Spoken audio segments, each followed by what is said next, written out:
ஒரு பெரிய மனுஷன் புது வீடு கட்டினானா. அந்த வீட்டுல இருக்கிறவங்களை எல்லாம் கூப்பிட்டு, நீங்க எல்லாம் காத்தால 6 மணிக்கு புது வீட்டு பக்கம் வந்தா போதும், நான் மட்டும் ராத்திரிக்கு அங்க போய் படுத்துக்கிறேன், அந்த வேலைக்காரியை மட்டும் 3 மணிக்கெல்லாம் அனுப்பிச்சு வச்சிருங்கன்னு சொன்னானா. உடனே அந்த வீட்டுல இருக்கிறவங்க எல்லாம் அந்த பெரிய மனுஷனை பத்தி காத்தா முட்டன்னு பேசி இருக்கிறாங்க.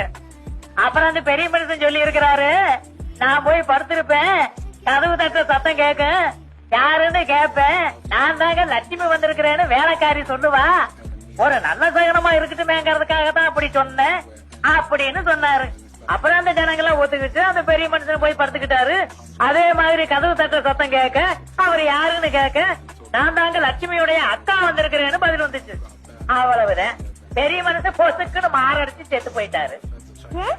அந்த லட்சுமி வேலைக்காரிக்கு அன்னைக்குங்க உடம்புக்கு செவரியும் இல்லையா, அதனால அவங்க அக்காவை அனுப்பிச்சிருக்கிறான். லட்சுமியுடைய அக்கா யாரு? உதவி இல்ல, உதவி வீட்டு